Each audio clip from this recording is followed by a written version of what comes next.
Welcome, we are making an everyday Bridgerton-inspired look. So we're going to be going for a new modern day take on a Bridgerton dress. Something you might see Eloise wear in today's world, because I'm sure she dreams of wearing jeans. First, you're going to want to print out your pattern. Scissor me! Then you're going to want to cut it. Next, trace it onto a piece of paper or a cheap fabric and then mock it up on yourself or your little dummy to see if you like the fit. Make adjustments accordingly.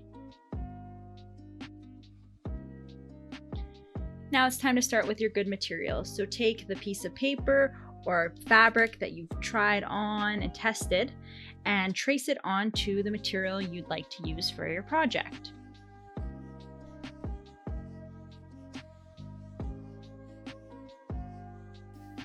Once you've traced it, you'll cut it out. For each side of the top on the front of your bodice, you're going to want 2 pieces. So total, you'll have 4. Side, you're going to cut on the fold. That way both sides are symmetrical. And for this, you're going to also want 2 pieces. So fold your fabric twice.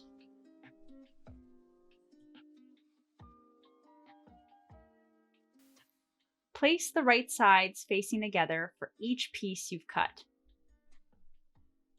This is the first area you're going to sew before you flip it right side out. Also, make sure you sew the darts.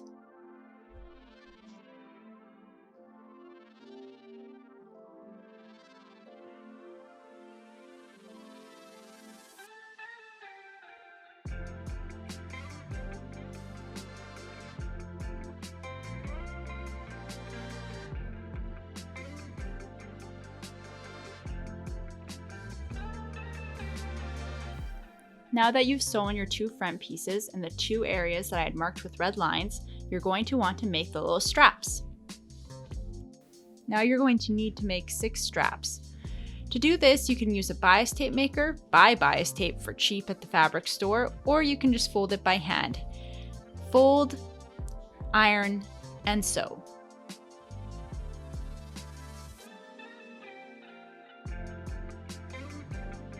Before flipping your project right side out, sandwich your little pieces of fabric in between the 2 layers.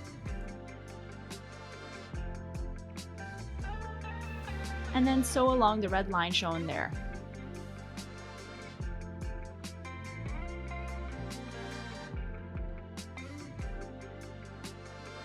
Now for my favorite time, flipping the project right side out.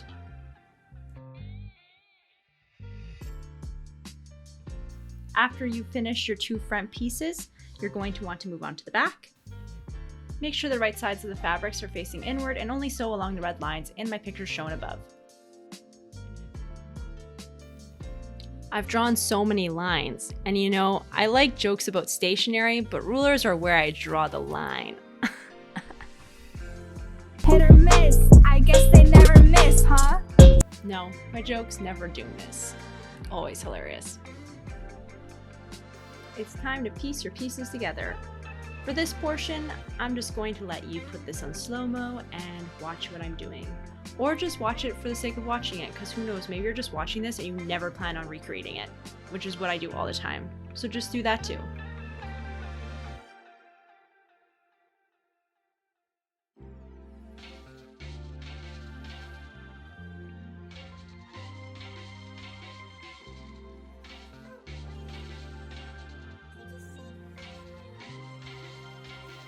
Skirt alert. Prd krt skrz drn, zprv zhlt hrst zrn. Chrt pln skvrn, vtrhl skrz trs, chrp v čtvrť krč. Now, just like that Czech tongue twister made no sense to you, the skirt process makes no sense to me. Just make sure your skirt is significantly longer than your top so you can gather it to size it correctly, and short enough that you can climb upstairs without tripping. Now you want to lay the right sides facing together of your top and your skirt. Gather your skirt appropriately so it fits and matches up with the edges of your top, and sew them together. For the sleeve, you're going to need 3 pieces.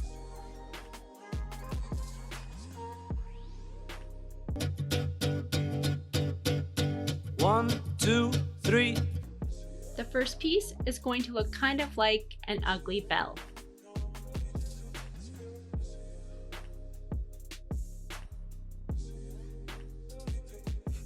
The next piece is going to look also like an ugly cowbell. Make sure you based all the spots that I've pointed out on this diagram. And the third piece is just a rectangle. Once you've made the ugly bell shape that's going to be placed upon your shoulder, you're going to want to fold it in half. Once it's folded in half, you're going to want to sew along the smallest edge, connecting the sides together. For the cuff, you're going to want to do some folding. This diagram poorly explains it, probably worse than I explained the skirt scenario. So here's a video. Fold it and iron it like so. Sew along that edge I just pointed at. Then you should have something that looks like this. Okay, students, gather. Make sure you read this, memorize it, and apply it. These terms are important to know and understand for the next slide. What am I? A school teacher? The most important part about the sleeve is to make sure that the top shoulder piece is oversized. You don't want it to be too tight, so make it bigger rather than smaller, and make sure you try it on before you sew anything together. The bottom of the blue piece connects to the top of the purple piece. You'll base the top of the purple piece so that you can adjust it to fit the width of the bottom of the blue piece. Next, you'll base the bottom of the purple piece so that you can make sure it fits the cuff. In each of these pieces, you'll be basting the edge and pulling the stitch so that you can gather the material together, making the perfect fit. And when you're done, you'll be left with this house coat-esque / possibly a bathing suit cover / a revealing dress. And you'll look very modern Bridgerton-esque.